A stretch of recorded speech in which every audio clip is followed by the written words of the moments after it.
yéenekaay yeeg Serigne Saliou Seck.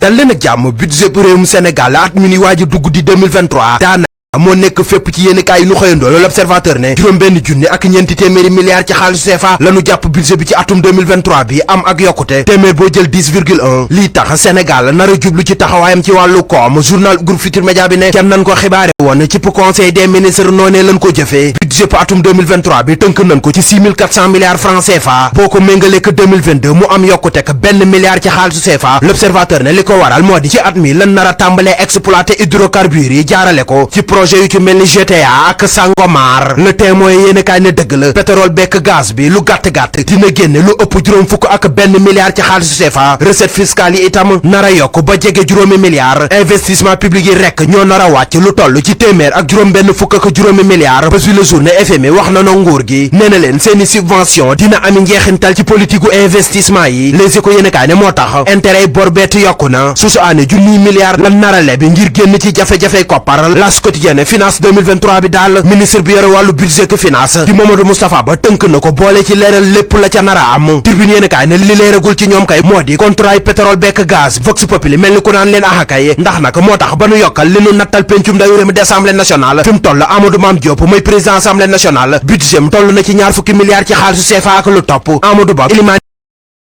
ni jëwriñ di premier ministre ab budget mu toll na ci ñaar fukk ak juróom-ñeenti milliards Idrissa Seck mi président conseil économique social et environnemental moom leen ko nattal jege juróom-ñetti milliards Aminata Mbengue Ndiaye ma nekk ca haut conseil des collectivités territoriales moom it jege na juróom-ñaari milliards Les Échos yéenekaay ne pencum ndawi réew mi di assemblée nationale daal moo amuk yokkute HCCT ak 16 ñoom fa ñu nekkoon la ñu nekk ba tey li nekkoon ci société yu mag yu nekk ci réew mi ak yoreen nga moo yitteel journal Le Quotidien yéenekaay bi ne muy Air Sénégal La Poste Dakar Dem Dikk jamono ji ilimaan di jëriñ di Amadou Ba yoreen nga ci boppam la teg bët te lépp lu fay gane ji bëgg nañ koo xam gànnu ko L'Observateur tey ci àllarba ji moo di Moustapha Diop moom mi nekk ministre bi yore wàllu développement industriel ak petite et moyenne industrie bàyyi lul dara sama naataango yéenekaay uri 15 angle corniche bi Moustapha Diop ci janlo bi mu doon am ak rédaction bu L'Observateur leeral na fa ni mu nekkee ministre nekkit maire bu Louga ci diirub juróom-ñetti at wax na itam ci politique industrielle bu réew mi milliards yu bëri yi nu dugal ci secteur bi ba ci njeexintali Covid-19 bekk guerre bay xew ci Ukraine andi ci réew mi njiitam moom Moustapha Diop nekkit njiitu réew mi di président Macky Sall moo nekk ci Les Échos yéenekaay bi ne ci réunion secrétariat exécutif bi waa APR doon amal ñu bari ba nu jëlee kàddu liñ ko xamal moom président Macky Sall moo di na samp ndëndëm ba noppet wax ni candidat lay doon ci élection présidentielle yu atum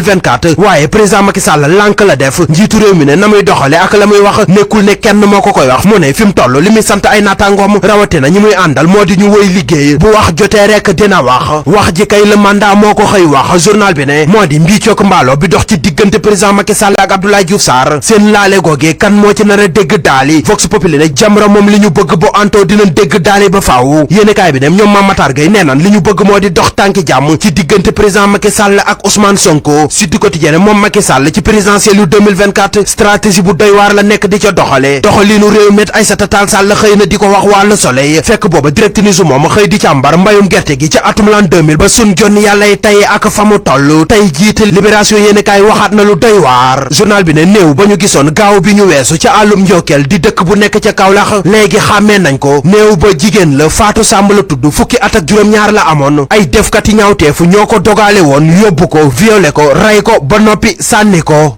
NCA Assurance Gambrendi et la Beauty Malaysia Yumu ñoo leen doon may lu ci yéenekaay yi. ñu àndoon ci ak Serigne Saliou Seck di ko gërëm ak yéen ñi doon teewlu xibaaru 8h yeeg RFM contrôleur aérien yi newoon ci yëglu boobaak léegi dootuñu dem ab gréew li ko waral di déggoo ak accord bu am seen digg ak kilifay ASECNA jëwriñ ju ñu dénk tukki mi ci jaww ji Doudou Ka mooy ki ko xamle yéen ne ni plan boo xamante daal la ko tax a jóg mooy gën a dàbbaliwaat gën a suqaliwaat Air Sénégal ci lu yàggul nguuru Sénégal dina ko taxawal mu ngi ko xamle loolee ne ay xibaar ci jamonoy xew jëmoon démb ci jébbal leng yi njiit lu bees lu AIBD Abdoulaye Dieye moom sëñ Dieye diggée ni dina gën a taxaw ci lépp lu yokk kër gi yokk nekkinu waa kër ga leneen